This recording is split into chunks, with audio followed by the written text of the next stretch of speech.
ना हिंदी बोलत, मराठी नाही. त्यांनी एका पेपरवर लिहून ठेवलं होतं स्केच पेननं. ते मीटिंग संपताना त्यांनी उलटं करून दाखवलं. त्याच्यावर त्यांनी लिहिलं होतं मोदीच पीपल. म्हणजे आम्ही देशातलं तिकडे जे गेलो ना ते मोदींची लोक आहोत. हे दक्षिण कोरियाच्या प्रेसिडेंटनं आम्हाला सांगितलं की ताकद देशाची आज जगभरामध्ये आहे. आणि म्हणून माझी इच्छा होती की माझ्या जिल्ह्यातल्या प्रत्येक व्यक्तीनं, प्रत्येक तरुणानं, प्रत्येक बुजुर्ग मंडळीनं हा घरातला सोहळा आहे असा जाहीरपणानं बघावा. मी देखील आज हा सोहळा टी व्हीवर बघू शकलो असतो, परंतु मला देखील आपल्या सगळ्यांमध्ये बसूनच हा सोहळा बघायचा होता. आणि म्हणून पुन्हा एकदा रत्नागिरीकरांच्या वतीनं नरेंद्र मोदी साहेबांना मी मनापासून धन्यवाद देतो.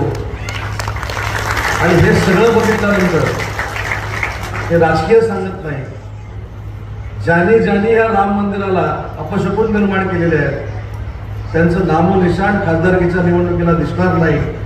हे ठरवण्याचा आजचा क्षण आहे.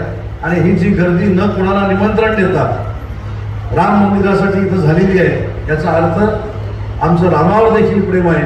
आणि ज्याने राम मंदिर बनवलं तर नरेंद्र मोदींवर देखील प्रेम आहे हे सांगण्यासाठी आमची गर्दी आहे. म्हणून पुन्हा एकदा या कार्यक्रमासाठी आपल्या सगळ्यांचं स्वागत करतो.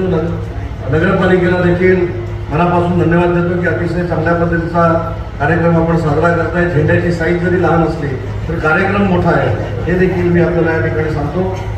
जिल्हाधिकारी, पोलीस अधीक्षक, मुख्य कार्यकारी अधिकारी यांना देखील धन्यवाद देतो. आणि जाता जाता फक्त एक विनंती करतो आणि माझं मनोगत संपवतो. अजून एक कार्यक्रम आपण जिल्ह्यामध्ये राबवला ते म्हणजे देऊळ स्वच्छ करणं. आज 4663 पैकी ना किती जवळजवळ 2000 देवळं ही 2 दिवसामध्ये ग्रामस्थांच्या मदतीनं आम्ही स्वच्छ केलेली आहेत.